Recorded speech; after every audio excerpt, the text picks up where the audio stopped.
आज की कहानी 29 साल पुरानी कहानी है, 1996 की। ये वो दौर था जब टेक्नोलॉजी नहीं थी, सीसीटीवी कैमरा इतना नहीं था, गूगल मैप नहीं हुआ करता था। और ये वो दौर था जब बेंगलुरु आईटी, देश की आईटी कैपिटल या राजधानी भी नहीं बनी थी, बल्कि उसकी तरफ एक शुरुआत हुई थी। बात 4 जैन 1996 की है, 4 जनवरी 1996। बेंगलुरु के आउटस्कर्ट पर एक शख्स पुलिस को बताता है फ़ोन करके कि यहाँ एक लाश पड़ी हुई है। फ़ौरन पुलिस की टीम मौके पर पहुँचती है। वहाँ जाती है तो देखती है कि एक डेड बॉडी पड़ी हुई है, और लाश को देखकर पहली नज़र में ये एहसास हो चुका था कि ये इंडियन नहीं है, फॉरेनर है। एक विदेशी की लाश पड़ी थी, लेकिन लाश के साथ ऐसी कोई चीज़ नहीं थी जिससे उसकी शिनाख्त हो सके। पुलिस ने लाश को कब्जे में लिया, अस्पताल भेजा पोस्टमार्टम के लिए। बाद में उसके कपड़े से सिर्फ एक बिल मिला पुलिस को, एक पर्ची, एक शॉप की। उस जिस शॉप की ये पर्ची थी, अब पुलिस उस शॉप तक पहुंचती है। कुछ शॉपिंग किया गया था। वहाँ जाने के बाद वो बिल को दिखाया जाता है। उस बिल के ज़रिए उस शॉप के जो ओनर हैं वो पुलिस को बताते हैं कि हाँ, ये एक दिन पहले हमारे आए थे, इन्होंने ये शॉपिंग की थी, उसी का बिल है।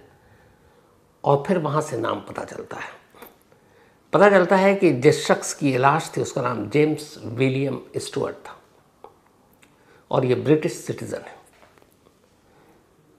अब जैसे ही ये पुलिस को पता चला एक ब्रिटिश सिटीज़न और उसका कत्ल, तो ब्रिटिश एम्बेसी और बाकी लोगों तक ये जानकारी पहुंची।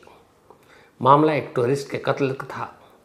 बेंगलुरु पुलिस के ऊपर एक धब्बा, और बेंगलुरु पुलिस के ऊपर अब प्रेशर कि इस मामले की जो है जल्द से जल्द इसकी पूरी सच्चाई सामने लाई जाए और तफ्तीश पूरी की जाए।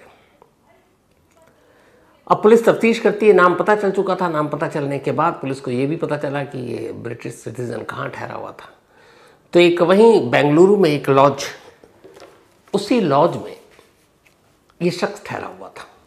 अब उस लॉज का जैसे ही पता चला पुलिस को, तो पुलिस की एक टीम फ़ौरन उस लॉज में पहुंचती है।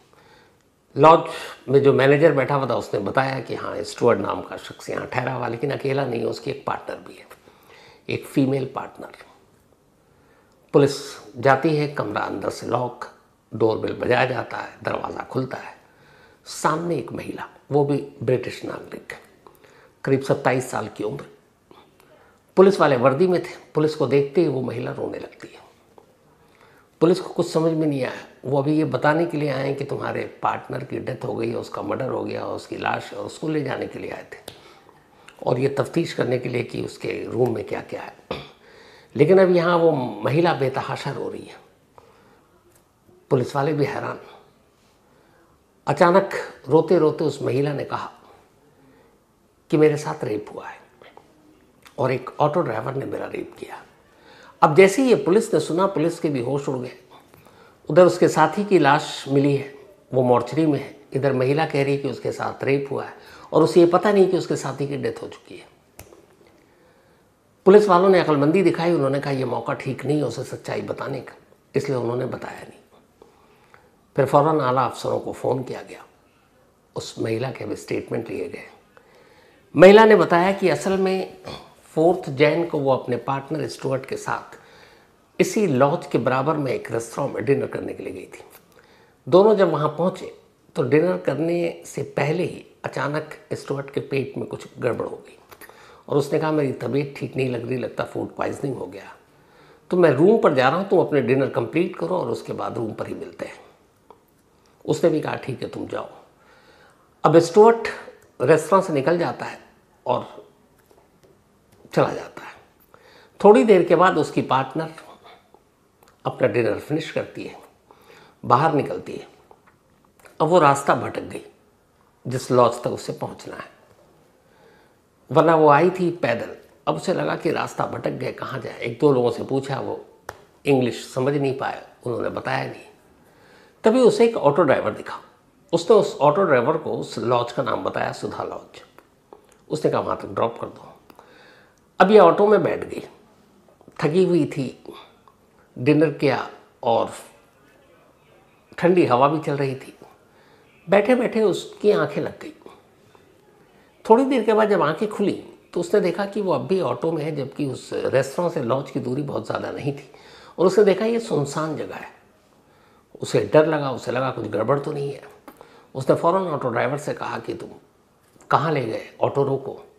ऑटो ड्राइवर ने ऑटो नहीं रोका। उसने 2-3 बार कहा, जब उसने नहीं रोका तो उसके पास, उस लेडी के पास बैग में एक पेन नाइफ था, अपनी सुरक्षा के लिए रखा हुआ था। उसने पेन नाइफ निकाला और फिर से कहा कि तुम ऑटो रोको वरना मैं तुम्हें मार दूंगी। ऑटो ड्राइवर ने फिर भी ऑटो नहीं रोका। उसने उसके पीठ पर एक के बाद एक 3 बार पेन नाइफ से हमला किया। तब तक ऑटो बेंगलुरु आउटस्कर्ट में एक सुनसान जगह पर। 3 वार के बाद ऑटो वाले को भी गुस्सा आया। उसने ऑटो रोका और फिर उसने उसको घसीटा, ज़मीन पर पटका और फिर उस लेडी के साथ रेप किया। रेप करने के बाद वो वहाँ से भाग गया। थोड़ी देर के लिए लेडी बेहोश भी हुई। होश आया तो देखा कि खुद को सड़क पर। अब वो वहाँ से पैदल चलती है। कुछ लोग मिले, उससे उसने पुलिस स्टेशन का रास्ता पूछा। वो पुलिस स्टेशन पहुँची। जब पुलिस स्टेशन पहुँची तो वहाँ पे 2 पुलिस वाले, अब वो बता रही है कि मेरे साथ क्या हुआ, लेकिन वो दोनों पुलिस वाले जूनियर पुलिस वाले थे, उनको इंग्लिश बिल्कुल नहीं आती थी, वो सिर्फ कन्नड़ बोल रहे थे। तो वो उसकी भाषा समझ नहीं पाए। ये रेप की कहानी बताना चाहती है, वो कुछ और समझ रहे। तो लास्ट में उस लेडी को भी लगा कि कोई हेल्प तो होगी नहीं। फिर उसने सुधा सुधा लॉज बोला तो उन्होंने कहा अच्छा ये रास्ता भटक गई। उन्होंने उसे रास्ता बता दिया। उसके बाद वो लेडी अब वापस लॉज में आ गई।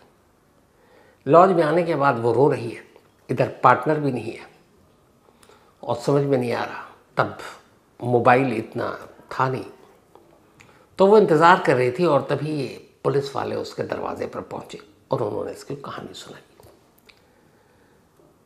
अब एक दिन बाद बेंगलुरु के न्यूज़पेपर में 2 स्टोरी थी।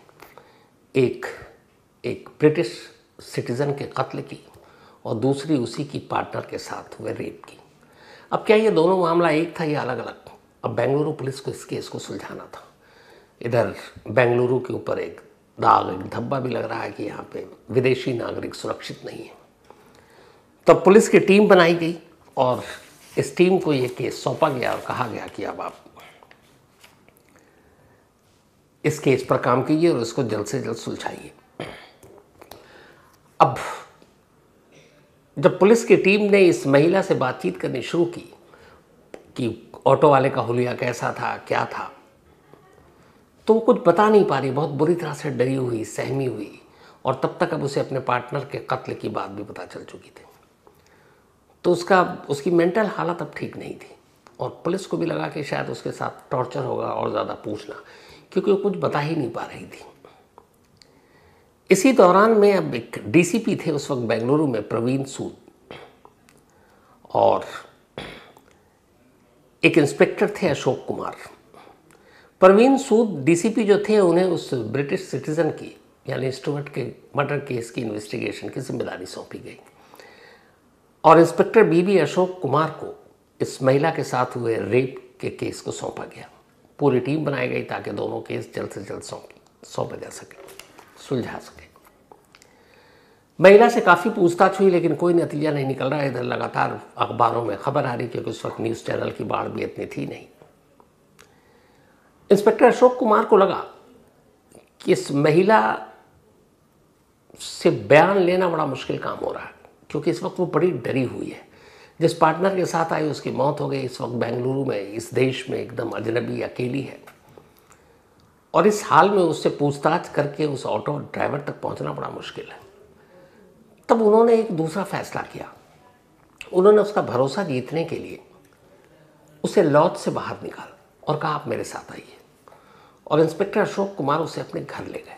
उनके घर में बीवी थी और एक बेटी थी। उन्होंने अपनी बीवी और बेटी से मिलाया उस लेडी को और कहा कि जब तक तुम्हारे दोस्त का कातिल और तुम्हारा रेपिस्ट पकड़ा नहीं जाएगा, तुम बेफिक्र रहो, सेफ हो और इसी घर में रहो और तुम हमारी एक फैमिली मेम्बर की तरह हो। अब वहाँ वो 2 दिन रही। 2 दिनों में उस घर में वाइफ और बेटी के साथ रहकर उसे थोड़ा सा अपनापन महसूस हुआ। अब इसके बाद जब लगा कि अब थोड़ी नॉर्मल हो गई, तब अशोक कुमार ने उससे पूछताछ फिर शुरू की कि अच्छा उस रात का इंसिडेंट बताओ। अब तक जितनी बार भी उसने पूछताछ में बताया था, वो जो पेन नाइफ वाली बात थी वो नहीं बता पा रही थी, उसके दिमाग में ही नहीं था। उसने कहा कि मैंने ऑटो वाले को रोकने के लिए कई बार कहा, उसने ऑटो रोका नहीं। तब मैंने बैग से पेन नाइफ निकाला जो कि मैं अपने साथ रखती हूँ हमेशा, और मैंने उसके पीठ पर 3 बार वार किए थे और वो तीनों बार जख्मी भी हुआ। अब अशोक कुमार को ये बात लगा कि इसमें कुछ ऐसी चीज़ है जिससे हम उस ऑटो ड्राइवर तक पहुंच सकते हैं। जिस एरिया में वो लॉज था, जिस रेस्टोरेंट से उसने खाना खाया और जहां पर ये इंसिडेंट हुआ था, उस पूरे एरिया में जितने भी नर्सिंग होम और हॉस्पिटल थे, अशोक कुमार ने अपनी टीम को भेजा और कहा 4 जनवरी की रात पता करो कि क्या यहाँ कोई ऐसा शख्स आया था जिसके पीठ पर घाव, चाकू के जख्म थे और इलाज मरहम पट्टी कराने के लिए। 100 से ज़्यादा नर्सिंग होम को खंगाला गया, फिर कामयाबी मिली। एक नर्स थी, केरल की नर्स थी जो बेंगलुरु में काम करती थी। उसने कहा हाँ साहब, उस रात एक शख्स आया था और उसके पीठ पर ही 3 जख्म थे और तीनों जख्म किसी नुकीली चीज़ के थे। तो हमने उसकी मरहम पट्टी की और उसके बाद वो चला गया। तो पूछा गया नर्सिंग होम में आया तो उसने अपना नाम पता तो बताया होगा। तो उसने कहा उसने अपना नाम बताया था। अब उस रात की रजिस्टर या लिस्ट निकाली गई तो उसमें उसका नाम लिखा हुआ था। नाम था कदिरेश, उम्र 28 ईयर, लेकिन एड्रेस नहीं लिखाया था उसने। अब कदिरेश 28 साल का एक शख्स, उसे बेंगलुरु में ढूंढना बिना पते के बड़ा मुश्किल काम था। अब कैसे किया जाए? तो फिर इंस्पेक्टर अशोक कुमार ने कहा कि चलो कदिरेश नाम से आरटीओ में ये पता करते हैं कि क्या कोई ऑटो चालक है जिसके नाम पर ऑटो है, क्योंकि ऑटो चलाने के लिए भी आपको लाइसेंस चाहिए होता है और रजिस्ट्रेशन होता है। अब आरटीओ में अलग अलग जगहों पर पुलिस टीम को भेजा गया। इत्तेफाक से फिर कामयाबी मिली। एक आरटीओ में कदिरेश के नाम पर रजिस्ट्रेशन और ऑटो का सारा डिटेल मिल गया और साथ में उसका एड्रेस। इत्तेफाक की बात यह है कि जो ये एड्रेस था ये एक पुलिस स्टेशन के ठीक पीछे का था। अब पता मिला, पुलिस की टीम फौरन पहुंचती उस एड्रेस पर, वहां कदिरेश नाम का वो शख्स मिल जाता है। पुलिस उसे दबोचती है, उठाकर थाने लाती है। लेकिन अब यही कदिरेश है और यही वो रेपिस्ट है, इसको कंफर्म करना था। तो इंस्पेक्टर अशोक कुमार की टीम 4 ऐसी फोटोग्राफ्स लेती जिनमें एक कदिरेश का है और उन 4 फोटो को लेकर उसी नर्स के पास पहुंचती है और जाकर वो चारों फोटो रख देती है और कहती है अब आप बताओ इन चारों में से वो कौन है जो उस रात मरहम पट्टी के लिए आया था। नर्स चारों तस्वीर देखती है और ठीक कदिरेश की तस्वीर को देखकर पहचान लेती है। कहता है यही शख्स है, वो कहती है, जो उस दिन ज़ख्मी था और जिसकी मैंने मरहम पट्टी की थी। अब नर्स विटनेस थी और जिसको पकड़ा गया था वो कदिरेश था, ये कंफर्म हो गया। अब इंस्पेक्टर अशोक कुमार की टीम खुश कि चलो केस लगभग सॉल्व कर लेंगे। लेकिन तभी उनके सीनियर अफसर का फ़ोन आया और सीनियर अफसर ने कहा कि अब ये केस आपसे लिया जाता है, ये केस आप सीओडी, जो बाद में आप सीआईडी जिसे हम कहते हैं, उनकी टीम को सौंपा जा रहा है, इसलिए कि ब्रिटिश एम्बेसी से और गवर्नमेंट के ऊपर से बहुत प्रेशर है कि एक ब्रिटिश सिटीज़न का कत्ल हो गया और एक के साथ रेप, लगातार अखबार में सुर्खियाँ हैं। बेंगलुरु पुलिस के लिए बड़ी शर्मनाक है और सरकार भी शर्मिंदा है। तो इसीलिए अब लोकल पुलिस से ये केस लेकर सीआईडी या उस ज़माने की सीओडी को सौंपा जा रहा है। अशोक कुमार और उनकी टीम को बड़ा धक्का लगा। इसलिए धक्का लगा क्योंकि अब वो केस सुलझाने के बिल्कुल करीब थे। जो ऑटो ड्राइवर था, जो रेपिस्ट था, बस कुछ देर पहले उनके शिकंजे में था, लेकिन ऑर्डर था ऊपर से। अब वो पहुंचते हैं सीआईडी ऑफिस। सीआईडी की टीम तैयार थी। कदिरेश को कहा गया आप इनके हवाले कीजिए। इंस्पेक्टर अशोक कुमार की टीम ने हवाले कर दिया। केस के रिलेटेड जितने भी डॉक्यूमेंट्स फाइल थे वो सब उनके हवाले। अब ये टीम अपने आप को ठगा हुआ महसूस कर रही है कि इतने दिनों की मेहनत और जब सब कुछ होने वाला था तब ये केस सीओडी या सीआईडी को देना पड़ा। खैर, दिल पर पत्थर रखकर ये लोग हट गए। उधर दूसरी टीम लगी हुई है उस मर्डर केस की जांच में, लेकिन उसमें अभी तक कोई क्लू नहीं मिल रहा है। तो क्या कदिरेश इन दोनों इंसिडेंट में शामिल था? अभी तक कोई ऐसा सबूत नहीं मिल रहा था। खैर, अब सीआईडी की टीम कदरेश से पूछताछ करती है। उस दौर में एक बड़ी सीआईडी की ये थी कि हम आम पुलिस नहीं है, हम स्पेशल पुलिस है, तो किसी से पूछताछ करते वक्त उसे टॉर्चर वॉर्चर नहीं करेंगे, क्योंकि पुलिस लॉकअप में टॉर्चर वॉर्चर के बड़े किस्से उस वक्त मीडिया में भी आए थे और उसको लेके पुलिस एक तरह से बदनाम हो रही थी। तो अपनी इमेज बेहतर बनाने के लिए सीआईडी या सीओडी ने यह तय किया था कि हम लॉकअप में किसी को टॉर्चर नहीं करेंगे, बल्कि हम उसे दूसरे तरीके से पूछताछ करके सच उगलवाने की कोशिश करेंगे, मेंटली अलग अलग गेम खेलकर। लेकिन ये तरीका काम नहीं आया। वो बार बार पूछें और कदरेश मुकर जाए, बोला साहब मेरा तो कोई लेना ही देना नहीं है, न मैंने रेप किया, अब न सीसीटीवी कैमरा न बाकी कुछ चीज़ें, सिर्फ एक नर्स का स्टेटमेंट। अब पुलिस के भी ये कि प्रूफ सबूत तो है नहीं, और यहाँ मामला ब्रिटिश हाई कमीशन और ब्रिटिश तक है कि कहीं गलत पकड़ लिया तो और भग पिटेगी। कदरेश लॉकअप में है सीआईडी के, लेकिन अपने आप को बेकसूर बता रहा है और जुर्म कबूल नहीं कर रहा है। उस नर्स के अलावा कोई और ऐसा प्रूफ एविडेंस भी नहीं है, क्या करें, और टॉर्चर कर नहीं रहे। जब कुछ दिन बीत गए और कुछ भी हाथ नहीं लगा, तो फिर सीनियर अफसरों ने एक मीटिंग की और उन्होंने कहा कि ये कुछ बोल तो रहा नहीं है, तो क्या किया जाए। तो फिर इस जो सीआईडी के बॉस थे उस वक्त, डीसीपी, उन्होंने कहा ये ऐसे उगलेगा नहीं, एक काम करते हैं, जिस टीम ने इसे पकड़ा था वापस इसको उसी लॉकअप में भेज दो, शायद वो लोग कुछ कर ले। अब अशोक कुमार जिन्होंने इसको पकड़ा था, जिनसे ये केस ले लिया गया और जो ठगा हुआ महसूस कर रहे हैं वो और उनकी टीम, अचानक उनके पास फ़ोन आता है कि जिस कदरेश को आपने पकड़ा वो अपना मुंह नहीं खोल रहा है और टाइम वेस्ट हो रहा, हमारे ऊपर प्रेशर है, एक ट्राई आप कर दीजिए, लेकिन एक शर्त है, आप उसको टॉर्चर नहीं करेंगे, आप लॉकअप में उसे मारेंगे पीटेंगे नहीं, बाकी आप जैसे चाहें मुंह खुलवा लीजिए, लेकिन टॉर्चर नहीं होना चाहिए। अशोक कुमार और उनकी टीम को लगा चलो जो केस हमने शुरू किया ख़त्म भी हम ही करेंगे। उन्होंने कहा शर्त मंजूर है। अब कदरेश को वापस अशोक कुमार की टीम को सौंप दिया गया, वो उसे लेकर पुलिस स्टेशन आए। पुलिस स्टेशन लाने के बाद अब शर्त से बंधे हुए थे, टॉर्चर तो करना नहीं है, मुंह कैसे खुलाए, तो अलग अलग तरीके से पूछताछ हुई। जब सारी पूछताछ हुई, हर बार कदरेश लगातार इनकार करता रहा कि मैंने रेप नहीं किया। कुछ दिनों तक जब वो सीओडी या सीआईडी के कब्जे में था, तो उसे लगा कि अब ये लोग भी मान चुके हैं कि मैं बेकसूर हूँ। यहाँ पुलिस स्टेशन आने के बाद भी एक दिन तक उससे ऐसी पूछताछ होती रही, वो लगातार इनकार करता रहा और अब उसका कॉन्फिडेंस बढ़ता जा रहा है कि ये पुलिस वाले अब मेरा कुछ नहीं कर पाएंगे और मुझे छोड़ देंगे, क्योंकि इनके पास कोई सबूत है नहीं।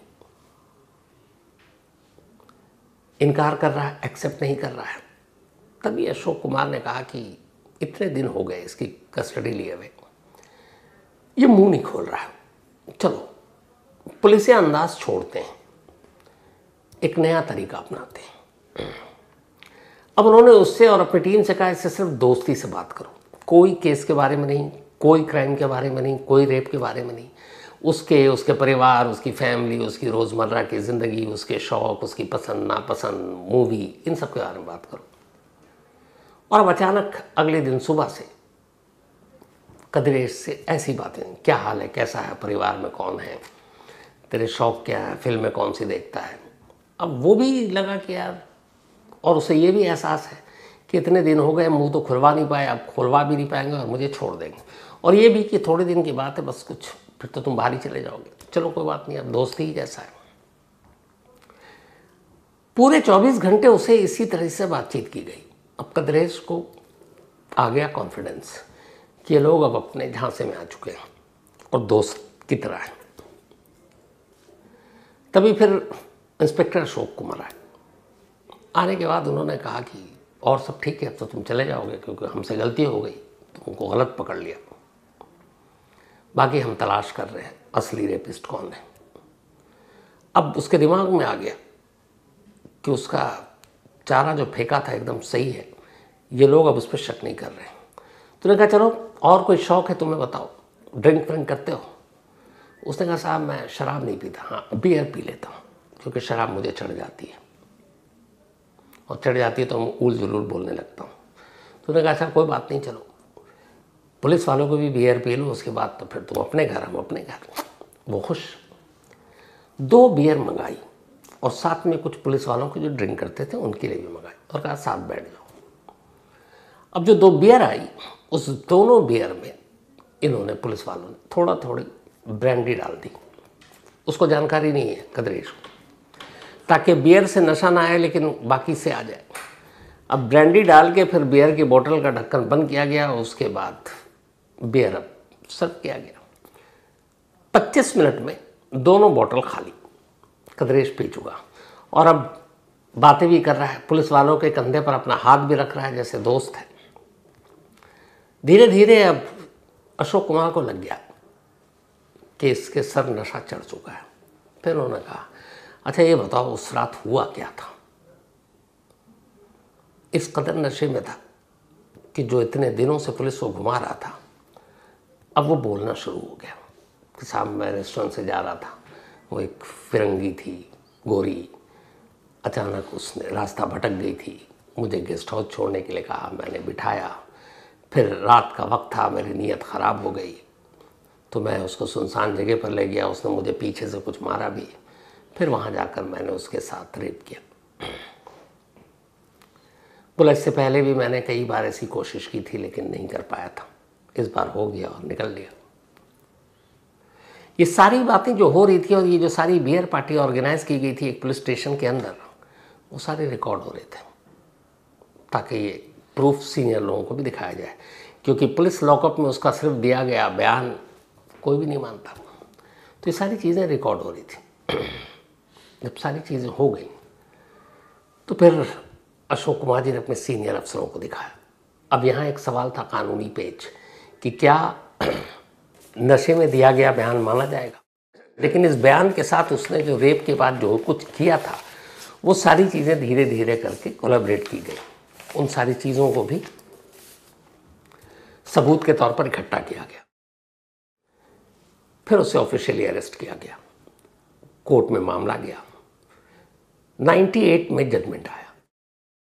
98 में कोर्ट ने उसके पुलिस स्टेशन में इस पुलिस वालों की तरफ से दी गई बियर पार्टी में जो कुछ कहा, उस रिकॉर्डिंग को सुनने और उस रिकॉर्डिंग के सपोर्ट में जो एविडेंस थे उसको देखने के बाद कादिरेश को उम्र कैद की सज़ा सुनाई।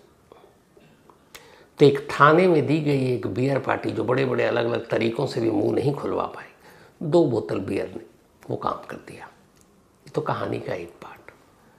इसके बाद उधर उम्र कैद की सज़ा हुई, तब तक वो ब्रिटिश लेडी वापस इंग्लैंड चली गई थी। इस कहानी का दूसरा पहलू ये है कि उस लेडी के जिस दोस्त का मर्डर हुआ था स्टुअर्ट, उसके कातिल का सुराग नहीं मिला। ये दोनों इंसिडेंट अलग अलग थे और बदनसीबी ये कि दोनों एक ही दिन हुए। जिस दिन रेप हुआ और उधर स्टुअर्ट का मर्डर हुआ, लेकिन ये 2 अलग इंसिडेंट थे। इस कादिरेश के ऊपर सिर्फ रेप का मुकदमा चला और इसी सिर्फ रेप के लिए उसे उम्र कैद की सज़ा हुई थी, लेकिन स्टुअर्ट का मर्डर क्यों हुआ, किसने किया, ये पता ही नहीं चला। तो ये थी 29 साल पुरानी वो कहानी ख़त्म करूं उससे पहले वही अपना सिलसिला। आज अंशु गुप्त सिसोदिया, इनका बर्थडे है, तो हैप्पी बर्थडे अंशु जी। और ये संजय सिसोदिया साहब की वाइफ है और नव्या एंड लक्ष्य इन दोनों के बच्चे हैं, तो उन्होंने भेजा है। तो once again happy birthday Anshu ji. साथ ही मेल्विन लॉयड डिसिल्वा, इनका भी आज बर्थडे है, तो happy birthday Melvin Lloyd D'Silva. और ये भेजा है विविला डिसिल्वा ने। विविला डिसिल्वा के हस्बैंड है मालविन, बल्कि मेल्विन। धनराज शर्मा का भी आज जन्मदिन है, तो हैप्पी बर्थडे धनराज साहब। इसके अलावा मनीष कुमार, इनका भी बर्थडे है, हैप्पी बर्थडे मनीष साहब। साथ ही शजूर शाइजा, इनका भी जन्मदिन है, तो हैप्पी बर्थडे शजूर। और भेजा है जुहैर सिद्दीकी ने। इसके अलावा शौर्या, इनका भी बर्थडे है, तो हैप्पी बर्थडे शौर्या। और ये नवघन डाभी जी ने भेजा है, नवघन डाभी के बेटे हैं शौर्या। साथ ही संदेश डोंगारे जी, थैंक यू सो मच। आपका स्केच मिला मुझे, बहुत ही खूबसूरत बनाया आपने, हूबहू शक्ल है। और वो हालांकि वो मेल पे मैंने देखा, तो थैंक यू। लेकिन आपने जिस प्यार से बनाया, और सॉरी मैंने आपको लेट बता रहा हूँ, लेकिन थैंक यू सो मच। और बस आप अपनी कारीगरी इसी तरह दिखाते रहें। तो संदेश डोंगरे जी थैंक यू। साथ ही सुजू तमंग गैंगटोक से हैं, and thank you so much Suju आपके इस प्यार के लिए, क्राइम तक के लिए, मेरे लिए, और शुक्रिया दिल से आपका।